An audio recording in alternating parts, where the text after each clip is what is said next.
got that notification when I joined. There we go. Yeah, now it is. See, and people watching the recording will never know what we've been up to. Now you've got them curious. Yeah. Um, so my new strategy of inviting people to the meeting has worked because last week the lovely Rhonda was just her and I. Yay! So good. So we're here now on Mondays, which is fantastic. And I love the first day of the month because even though I always wanted to be the best performing salesperson from a numbers perspective, what I loved about the first of the month is everyone starts on zero. So it's a very leveling thing. Um, and I like the possibility of a fresh start. And it's spring. Yeah. Okay. So September, we're talking about roadmaps. One of my favorite topics because a couple of reasons. Um, I think that we often get too aware of our own stuff and then we don't explain it well enough to our clients. And so having a roadmap allows us to slow down and to explain the important bits, which gives us a consistency from one client to the next. It also opens up the opportunity for other people to do the selling in your business in a way that it still has a level of consistency.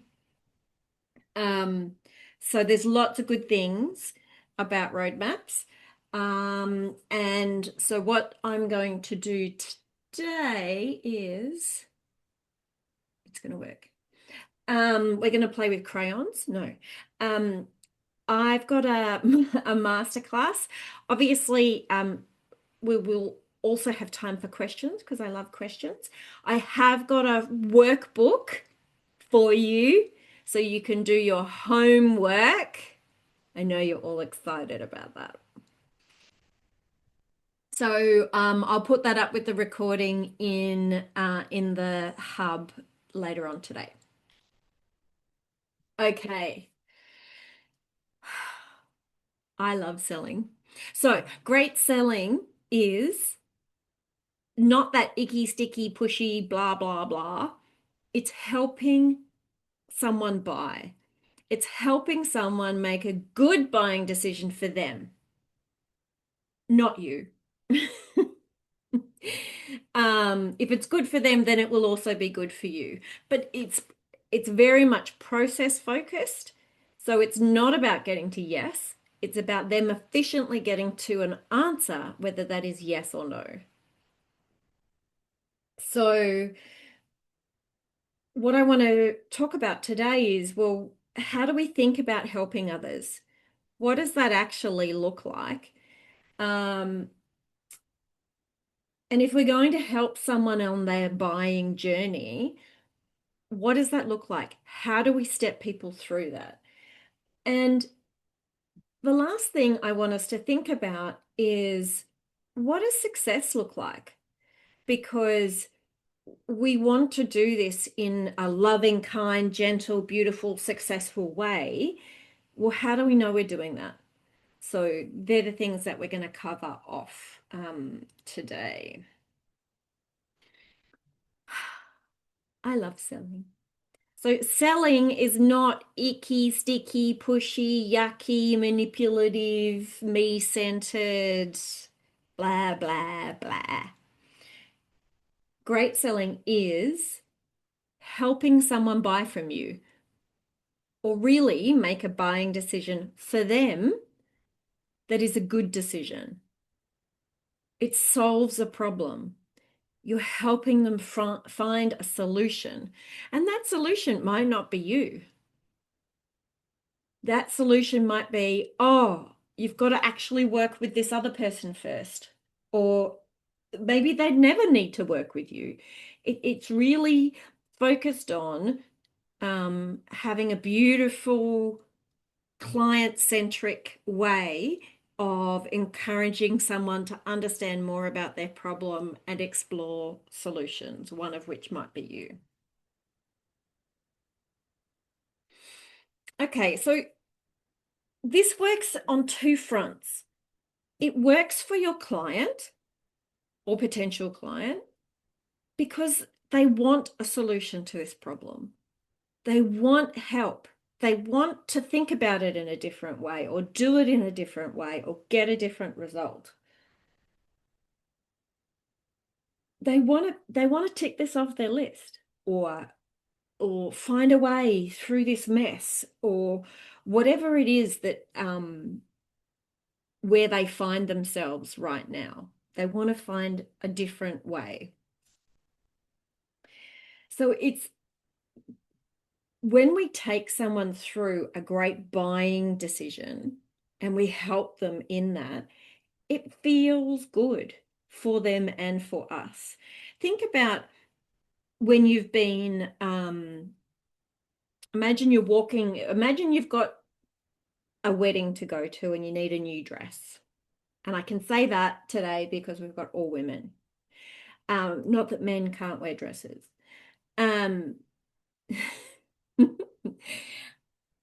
So you walk into a shop and the person says, "Hi, how are you?" And you go, "Oh, yeah, I'm good." And they say, "You're looking for anything in particular?" "Oh, yes, I've got this wedding to go to." "Oh, tell me about the wedding." "Well, it's in Bali, or it's in Melbourne in winter, or it's in "Oh, okay. And I'm the mother of the bride, or I'm the ex-wife of the, it's complicated, right? So there's all these things going on. And a beautiful salesperson, person in that shop is able to steer you through all of that, give you a few options to try on, and help you find something that you will feel comfortable in that situation. So that's exactly what we want to do. It's the same thing. And the problem with our brain is when we're thinking about that idea of buying a dress in that scenario, we don't think of that person as a salesperson. We don't even think that we've been sold to. We think, "Oh, that person was so helpful. They really helped me find the right thing. I'm so grateful," right? And that's what great selling is. It really is that way of helping someone find a way through whatever it is that they're going through. So when we have a beautiful system of running clients through this journey, it's easier for you because it's a system, because you know how to navigate that. If you're running a frock shop and you've had 10 people that day walk in going to a wedding, you know how to do that. So there's a comfort in that. There's a regularity in that. Equally, let's say you're starting to get busier. How exciting. And let's say that you want to palm off some of these steps to a VA or someone else in your team or whatever. You have a system. You can do that. And so once you have a system, it's not then so reliant on you and how you're feeling on an individual day, because you can kind of go into autopilot and you can also hive off elements of it to other people in the team.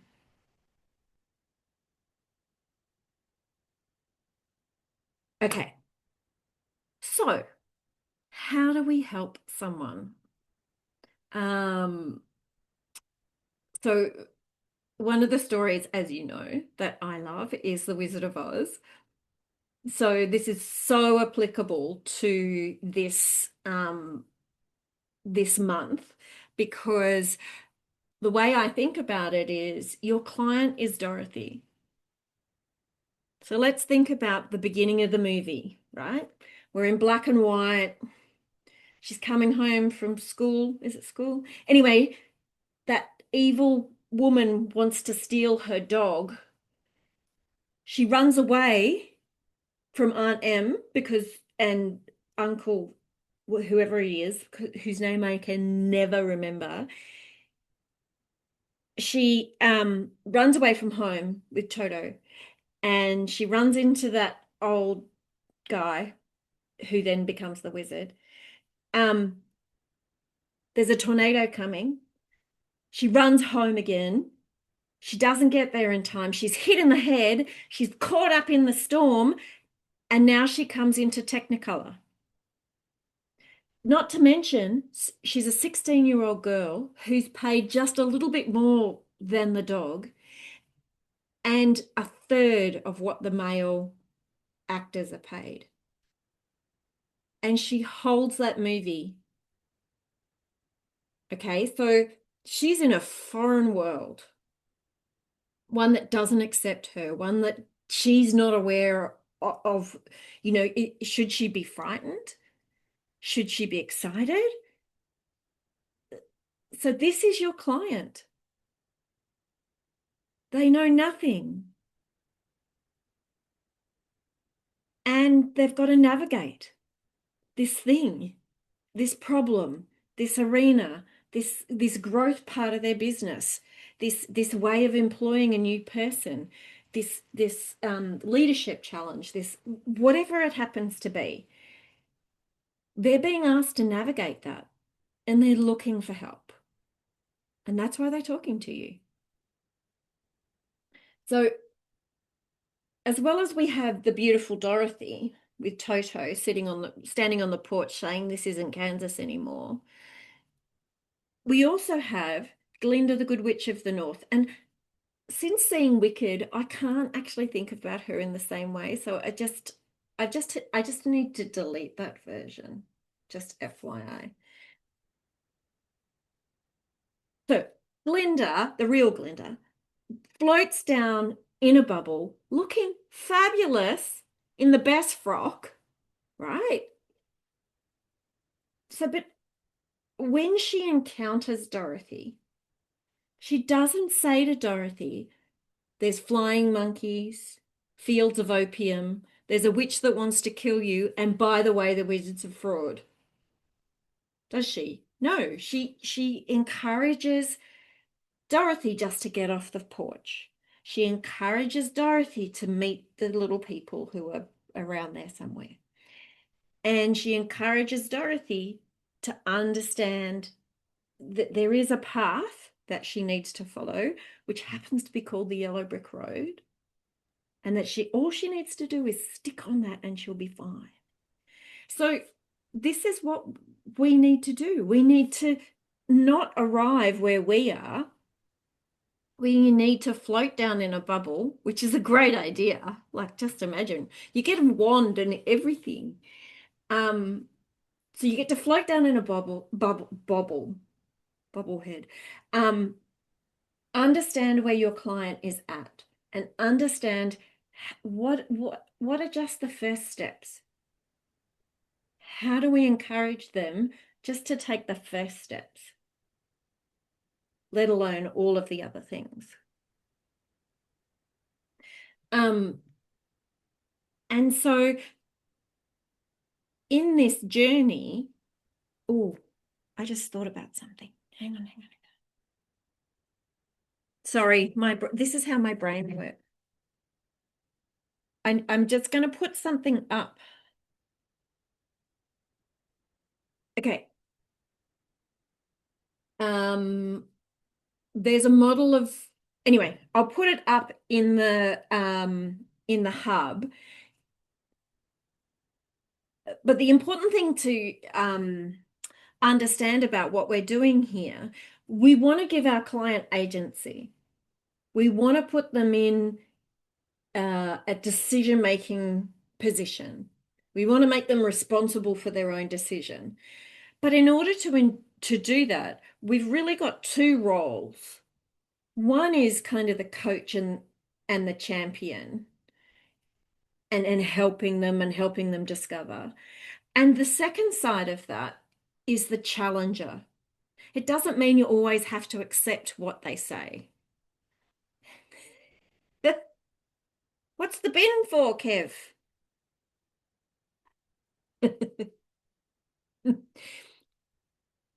Um, um, so we've got the coach and the challenger. And let me give you an example that happened to me this year. So I was on the phone talking to a potential client, and she said to me, "Oh, but I'm also part of this organization, and I think they do a similar sort of thing." And I said, "That's fine." Um, and she was going to go and do that. And I said to her, um, "Can I ask you a question?" And she said, "Sure." I said, "When are you going to do that?"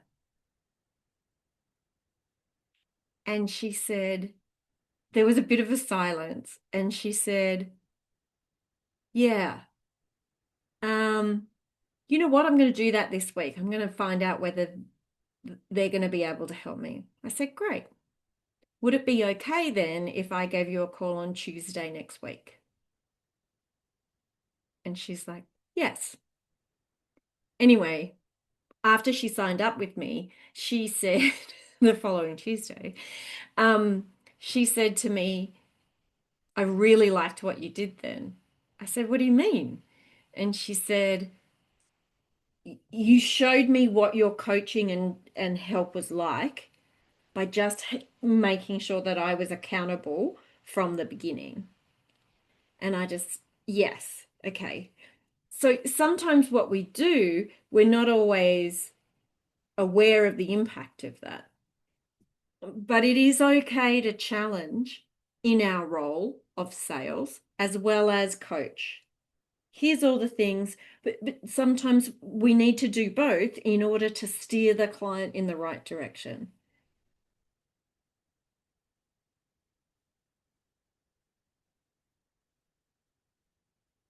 Okay, this journey that you go on, you know about it. You do it every day. It's, you know, it's normal for you. It is not normal for your client. So sometimes you need to slow down. Sometimes you need to check in with them, whether they're with you or not with you. Um, it's really important to make it their journey. And in order to do that, you need to think about where they are at. Sorry, I can't see my own notes. So we need to educate them. We need to share. We need to ask questions. We need to guide them in that process. Okay, this is what you don't do. None of the people in my hub are allowed to be sales losers. No. So if we go back to the idea of icky, sticky, dinosaur selling, what do? They start by telling, "You're going to buy this. You need this." They handle objections. "Oh, but I'm not sure it's the right size." Of course it's the right size. It'll be fine. Don't you worry your pretty little face. Everything will be fine. They negotiate at the end of the sale. So what they do is they go, "Oh, well, it was $100, but now it's 80." And I go, "I didn't want it at 100, and I don't want it at 80 either." And they're always focused on the close, and you can see it in their eyes. So that's what we don't want to do. Instead, ta-da, we start by listening. We're going to understand where someone is. If we're going to help someone buy or help someone, first of all, we need to understand who they are, what their problem is, what that means to them. So we have to start with listening.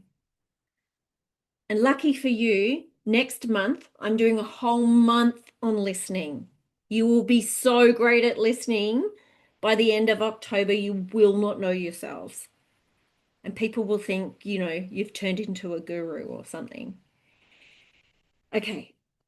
So listening, understanding. And when we're listening for way more than the words that they are using. Okay. Once we've listened and we think we've got a solution that's going to fit these people, then we need to check in. We need to find the fit. And when I think about finding fit, what I think about is I want you to show people that you've listened. So you said you wanted this, and what I can do about it is this. I know that you mentioned this, and what I can do about it is this. So it's not a laundry list of everything that you can do, because they don't have a month of Sundays to listen to you. You are all fabulous, amazing women. But it is about the application of your knowledge, the application of what you know and how you know it to this person. The third step in the sales champions sales process is lovingly looking for objections. So let's think about what an objection is. So if I go in, I need a new rug for my lounge room, for example. I'm going to go into a rug store and I'm having a look around and I start saying, oh, I'm not sure those colors are going to match my couches. I'm not sure whether that's going to fit. Maybe it's too big, maybe it's too small, maybe it's too round, maybe it's too square. What am I thinking? I'm not thinking, ooh, I don't want to buy from you. I'm actually thinking the objections that are coming up or the questions that are coming up is about me trying to fit that rug into my world. And your clients are exactly the same.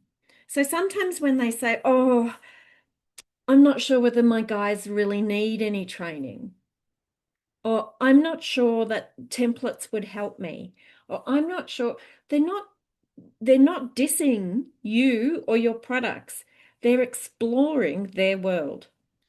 And so instead of handling like we handle snakes, that's why I hate the term handling objections. Instead of handling them, we want to love objections and questions. So if they say to me, oh, I'm not sure that sales training is going to help my people, I go, okay, well, let's explore that. What were you thinking? Let's go back to the problem. What problem are you trying to solve? Oh, I need my people to sell more. Okay.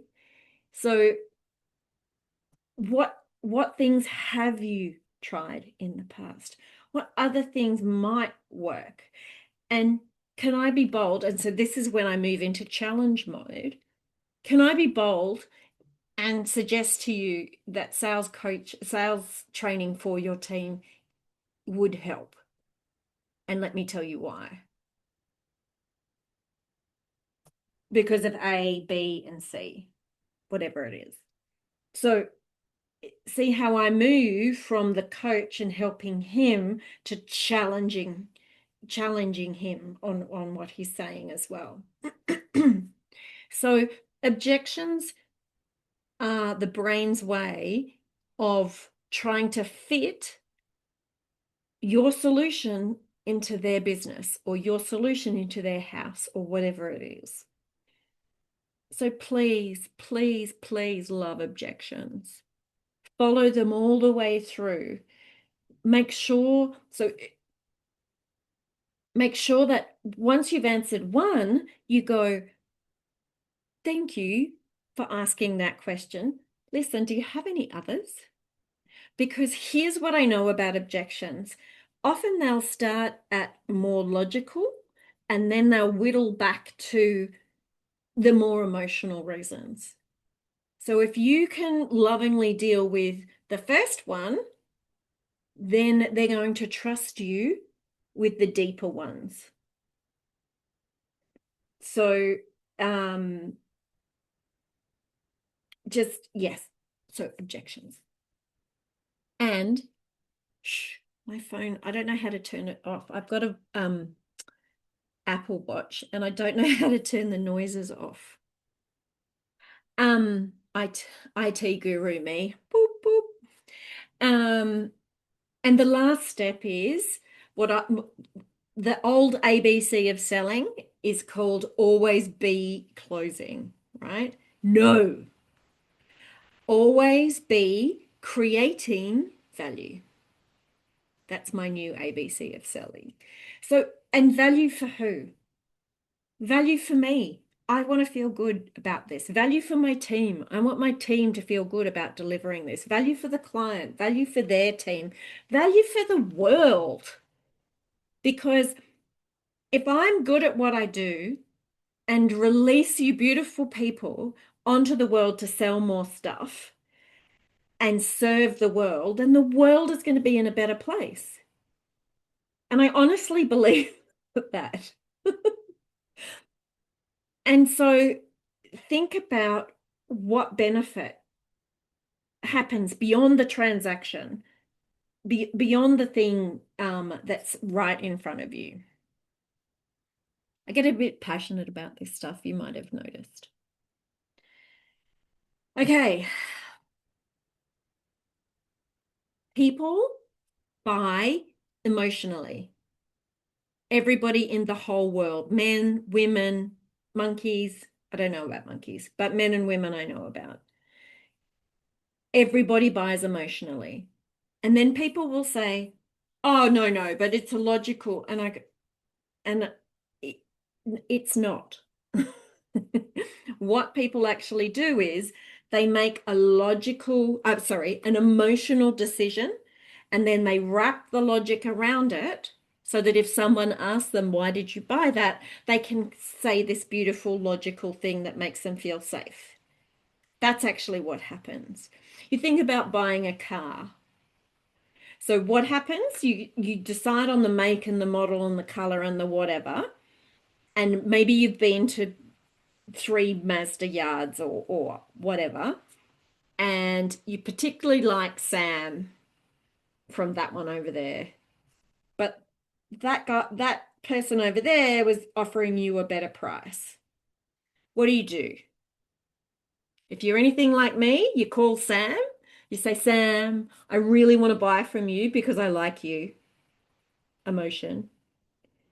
But Harry has offered me this price. If you can match it, I'm coming straight to you, mate.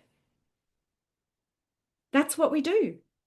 We make decisions emotionally and then wrap the logic around the outside. So your clients will talk with words, but underneath those words and their assumed logic are emotions and fears. People want to feel loved. They don't want to make mistakes. They don't want to show themselves as being not as smart as they thought they were. There's so many things going on in people's heads. So this is the time that you need to be listening for those things and asking questions around, well, what happens if we don't fix that? What does that mean for you? What does that mean for your team? Talk to me about what you've tried before. What worked? What didn't work? Why didn't that work? Have you gone down that rabbit hole to understand that? So I just want you to be on the lookout for the emotions and fears that they're there. And so sometimes it's about digging into the past. Sometimes it's about understanding where they're at right now. And sometimes it's about forecasting into the future. One of the things that I love to do when I'm talking to a potential client is kind of do that past, present, and future. And in the future, what I like to do is think about painting. So I'll have an idea of a landscape, say, not botanicals, Miffy, sorry. But just imagine, I've got a paintbrush and I'm doing some broad brush strokes. And I'll say, what I see is a world where, people love to sell and your team are really engaged. And then I hand the paintbrush to them and I say, not literally, and I and I say, tell me, what do you see that's important? And then what we're doing is we're working on that together. We're collaborating on this end painting. And it's a really nice way of kind of teasing out some of the details that are important to them in a way that's not confrontational, because it's not me asking you about it. It's me going, oh, look, here's some brush strokes, and then handing you the brush. And we're looking over here. I'm not looking at you. I'm not blaming. I'm not assuming.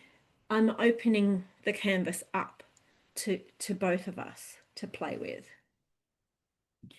And so it's just so important to really, really listen to what's going on.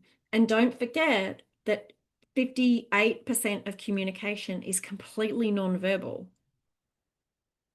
So if you can be face to face with the person, obviously that's going to help you read all those nonverbal cues much, much better. But whether you're there in person or on Zoom or on the phone, just remember to check in. So sometimes I'll say things like,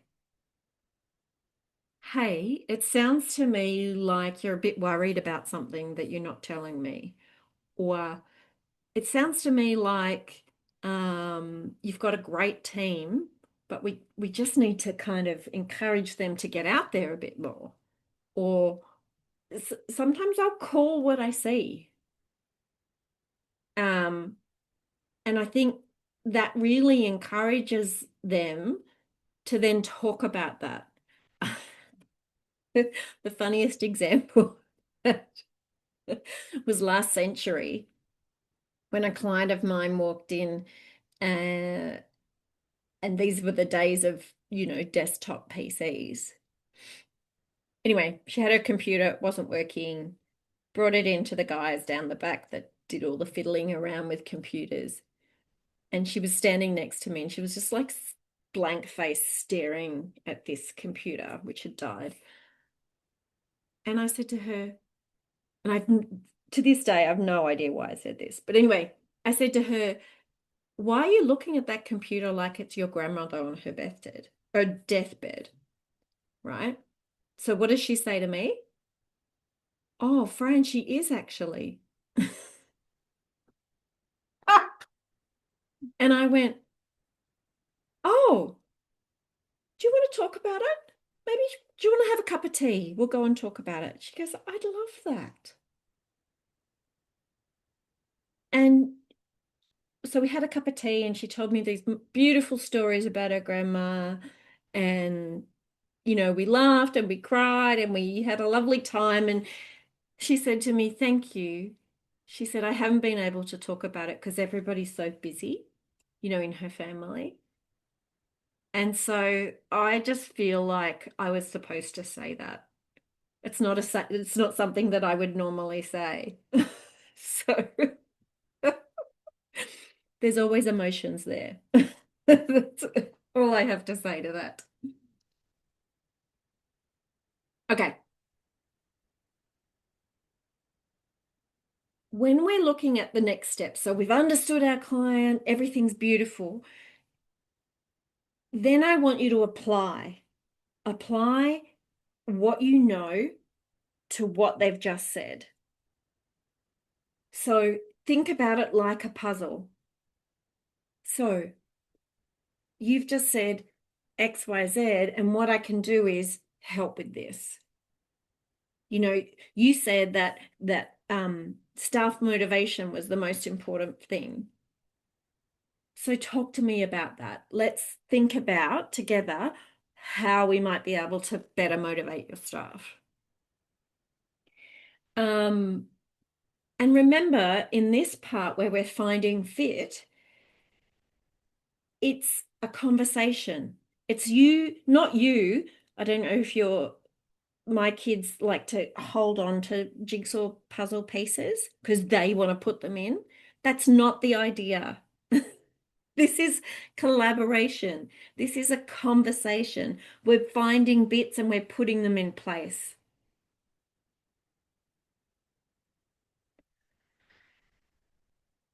So, loving objections, I've already talked about that. But objections say that they're thinking about buying from you. So, please encourage them and get to the bottom of them and then ask for the next one until there's none left.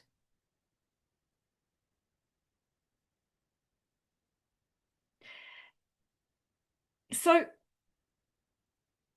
when I think about value, there's an exercise that I do actually. I'll put that up there as well. I'll get you guys to do that. That I call the value tree.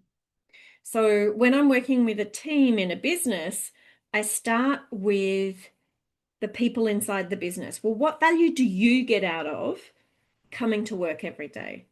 Because it's a bit like putting your own oxygen mask on. If you're not getting value from being there, then you're not going to go or you're not going to give it your best. So think about what you get out of doing what you do. Obviously, I'm a nutter. I love doing what I do. And I get so much value out of seeing the smiles on your faces and that things of recognition and then people telling me that they're making more sales and it makes my heart sing. I so get lots of value out of that. So then think about what value does the team get around me or around you?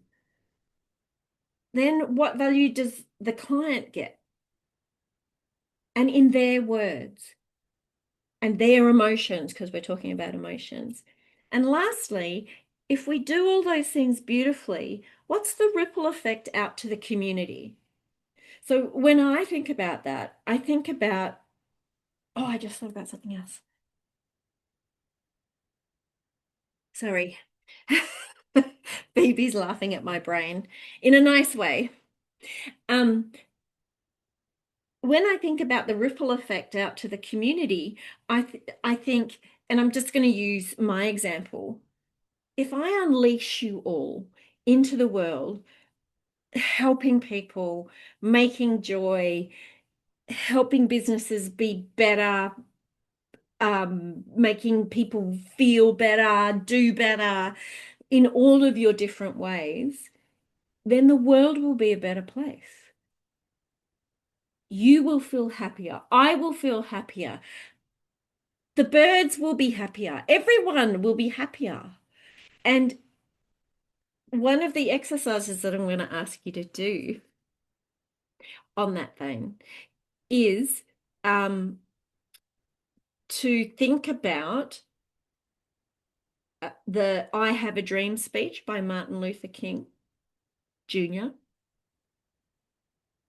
And do your own version. So what is your dream? What does Rhonda's beautiful world look like? Where nobody gets upset with their Microsoft products ever again. And they're all highly efficient and can go and play kick the ball with their kids. So I want us to know what the value is, and then I want you to set up some ways of tracking that. So if, it's 10,000 smiles, I don't care what it is, but we need to be tracking it so that we can feel confident about what we're delivering.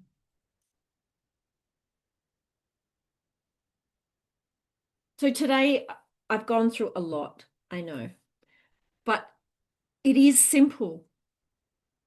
It starts with them. It's about helping. It's about leading. It's about knowing the process. It's about stepping them through and leading that dance.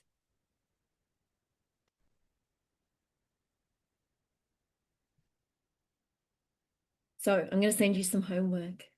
I love me. And what I want to do this month is really, really help you understand how your clients buy.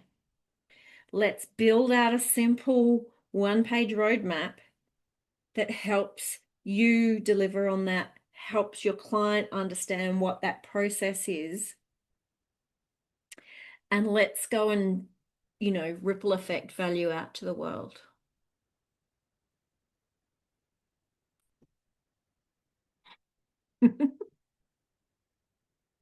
Okay. That's enough from me. Does anybody have any questions? Karen.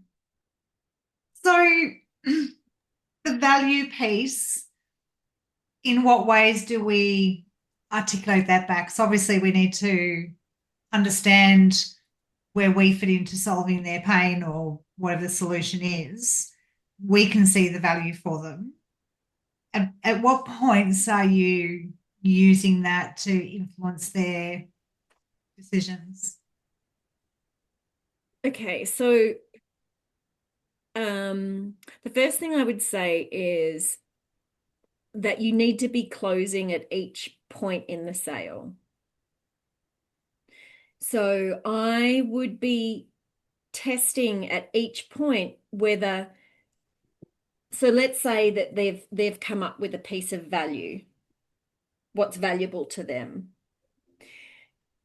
Then I want you to say, well, ask them, how important is that? And what's the impact? If we solve it, what's that going to mean? If we don't solve it, what's that going to mean? So I think there's a whole lot of things to think about around that value piece. But then I think, Karen, once they've said yes, and we look at delivery, we really need to be marking that value off over time, and definitely at the end of the whatever the process is, doing a review and saying, right back when we started, you said the number one thing that would be most valuable to you is to have a team who are more engaged. And we've been measuring that, but away from the measurements, how do you feel the team are going? Because again, everybody buys emotionally. So it's good to wrap the logic around, but it's more important to address that logical question. Does that make sense? Yeah. Claire,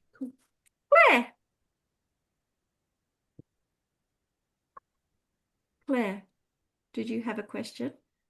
Yeah. Just when you're saying like build out the sort of a 1-day roadmap, have you got some sort of framework how you would plan to do that, or? Yeah, of course I have. Of course you have. This is only day 1 of September. I can't give you everything today. Okay, fair dues. All right, You won't come back next week. That's No, I will, because I've missed heaps of them. I'm sorry I've missed so many. I've just been away. Right. I'll be speaking with your mother later. Okay, you tell her off on me. Tell me off on her, or whatever. Yeah, you know what I mean. So yes, so that's next week sort of thing. So we're is that our homework to build it out, but without sort of your framework? I've mapped the whole thing out but I'm not sure where the things come. Yeah. Okay, that's So fine. it I'll will just happen by the end of September. oh, that's okay. I just sort of think we're meant to do. Wanna Do you want do us to do that as something. our homework this week to map out that Yeah, so that I page? definitely have I'll I definitely have a framework that runs through how people make buying decisions, and then you can map it out to that. Okay. So yeah, that's a good starting point.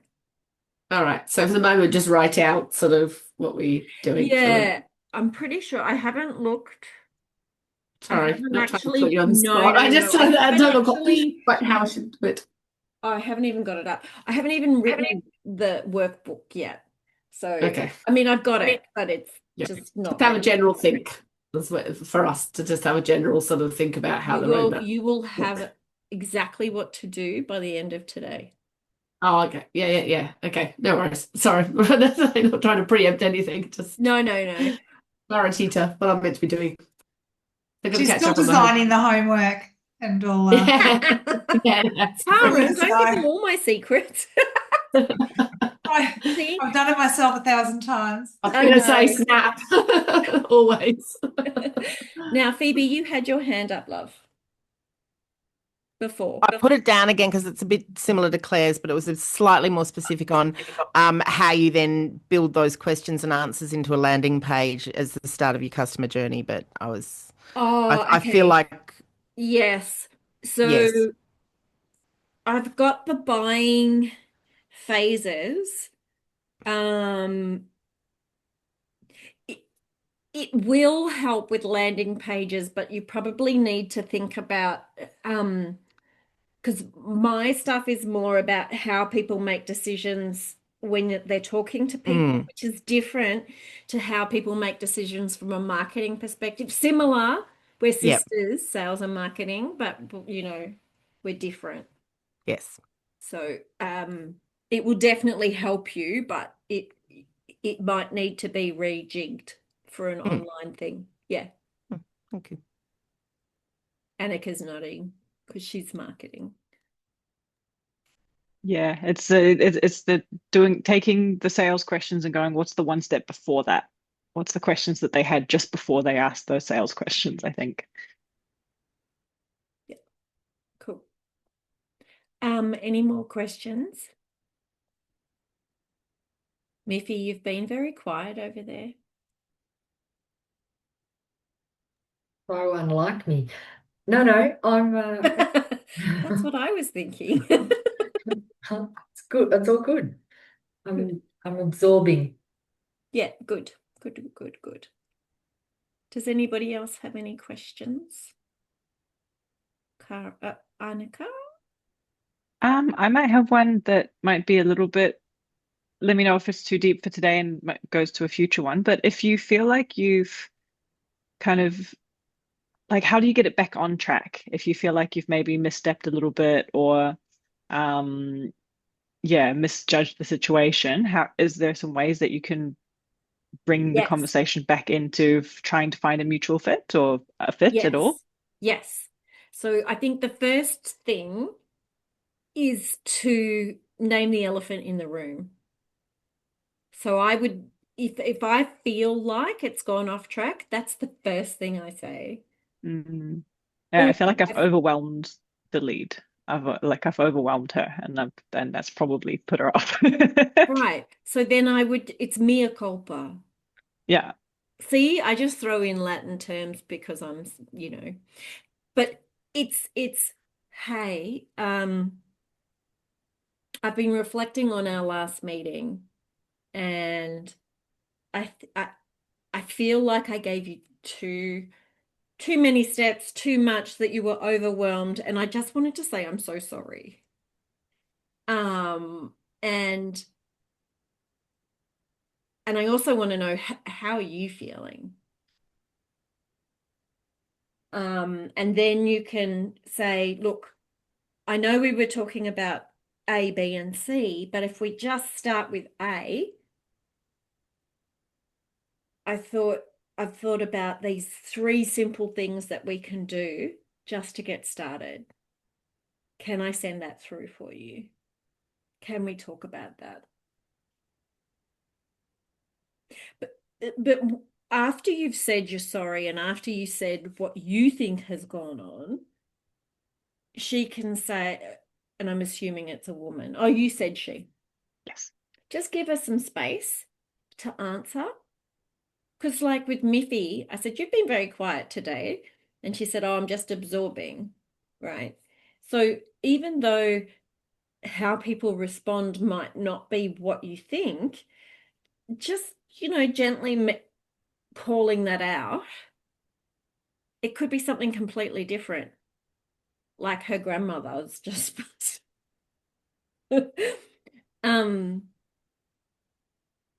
and so yeah, so you've got to be vulnerable and apologize and then listen and then you're finding a way forward together.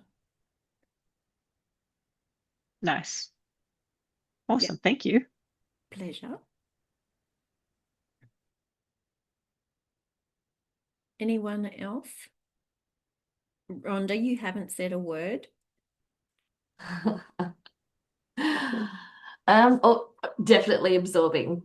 Okay. We're just taking it all in. You can't use that And- word because Miffy used that word. You'll Yeah, have to no. something else. Just I'm joking. applying it in my circumstance. So I'm listening to all the stories and Yeah. applying, to each of their Yeah. people. So But, yeah. just Sorry, back Fran, I'm just going to interrupt to say goodbye. I've got to dash. I've got to go run a workshop. enjoy. I hope Thanks. you've got the workbook done. All good to go. All good to go. Awesome. Lovely to meet you all. Thanks. See you, Karen. Sometimes it's not our behavior, it's their behavior that we have to call. Mm. And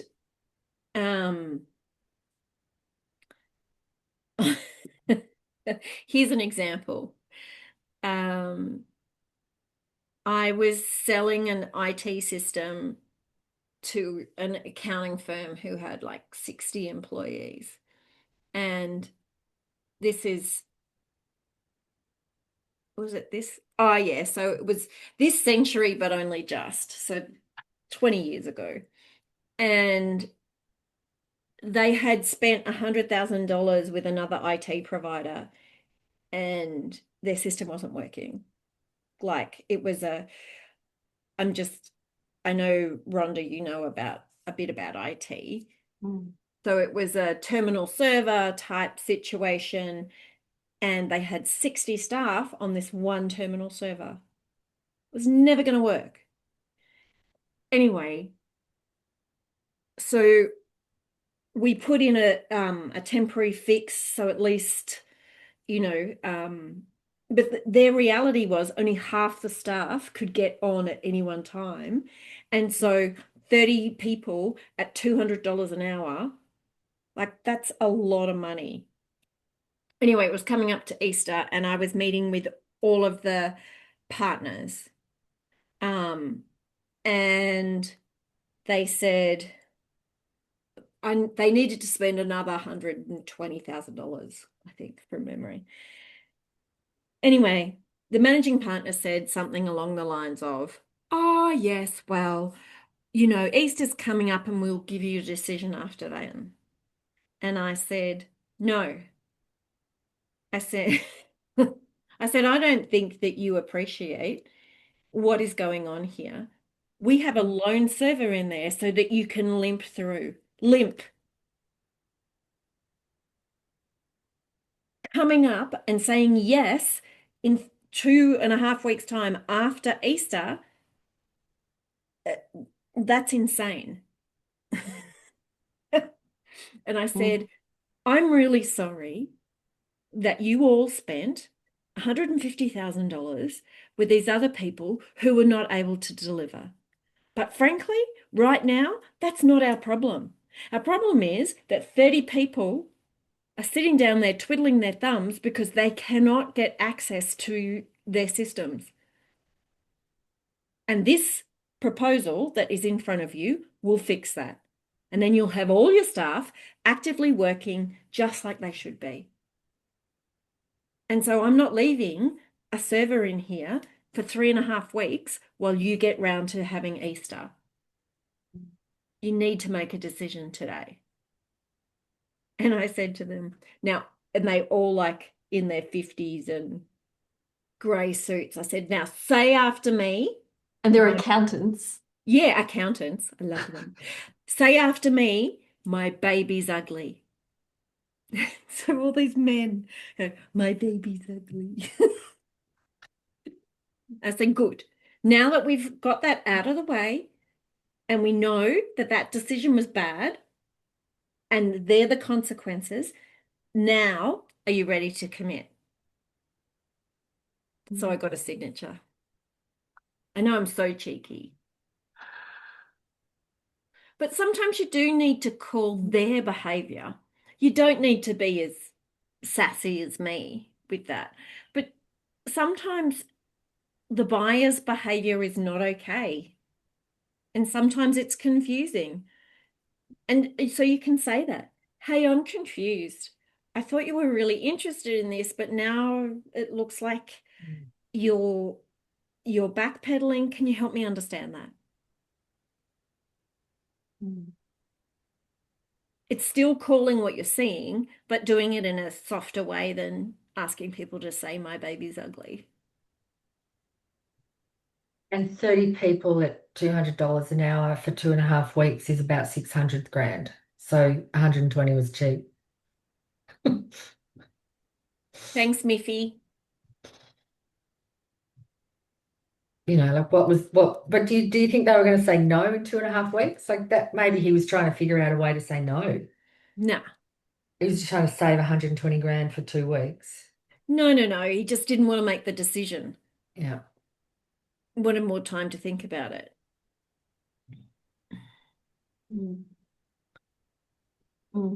Absorbing. He was absorbing. Yeah, and He was that's some people. I'm fapping. like that. I've got to think through a lot, and yeah, you're right, Francis. It's knowing your customer and knowing when Yeah. you had to push that little bit. Yeah. Yeah. And it's the same with that, that other story from earlier today about, can I ask you a question? And that was my first phone conversation with her. Can I ask you a question? When are you going to do that?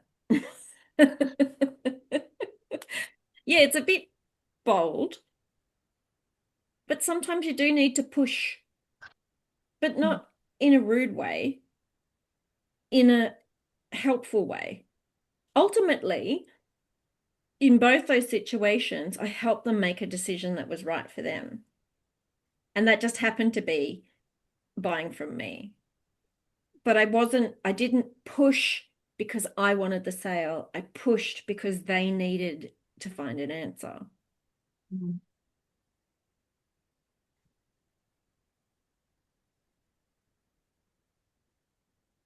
Ta-da! So apologies about the technical issues this morning. Thank you to Phoebe for stepping in and being the MC with the mostest. And I will send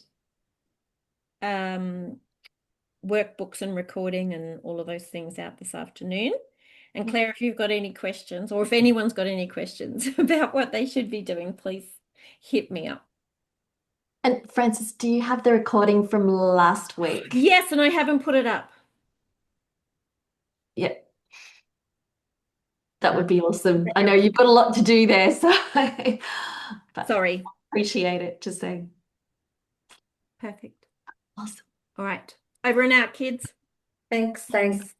Bye.